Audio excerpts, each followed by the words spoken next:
Our gospel moment this evening is from chapter 9, item 1. It's taken from Matthew 5:5. And it reads, "Blessed are the meek, for they shall inherit the earth." Now in this gospel, Jesus is giving the Sermon on the Mount, what we know as the Beatitudes. Jesus began his sermon with the words that seem to contradict each other. But God's way of living usually contradicts the world's. If you want to live right and for God, you must be willing to give when others take, to love when others hate, and to help when others are abused. By giving up your rights in order to serve others, you will advance and receive everything God has in store for you. These Beatitudes, as we know them, are not a multiple choice, where you can select one here and there or leave the rest out, but are a description of what each of us should be like as followers of Christ. So what does this mean? Blessed are the meek. Could it read like this? God blesses those who are humble, for they shall inherit the whole earth. But what does Jesus really mean by these words when he recommended that mankind renounce all worldly goods after having promised those in heaven? While awaiting heavenly riches, mankind has need of the earth on which we live. Jesus is only recommending that we do not give more importance to worldly goods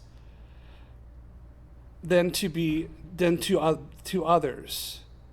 By these words, he wishes to say that until now, worldly goods have been monopolized by those who are violent, to the detriment of the meek and humble, who are frequently lack even the necessities of life, while others have so much. Jesus promises justice will be done on the earth as it is in heaven, because the meek will be called God's children. When humanity submits itself to the law of love and charity, then selfishness will cease to exist. The weak and peaceful will no longer be exploited or crushed by the strong and violent.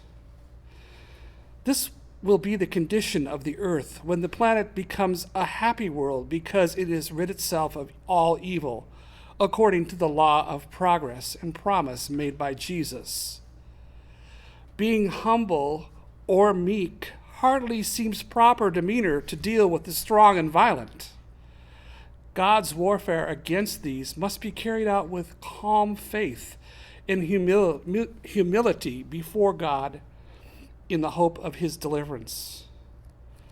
So how do we react when we see others take, hate, or abuse? Do we humbly give, love, and help? Or do we just wish we could? In this time of so much confusion, hate, and violence, we should jump at the chance of making a difference, because we can.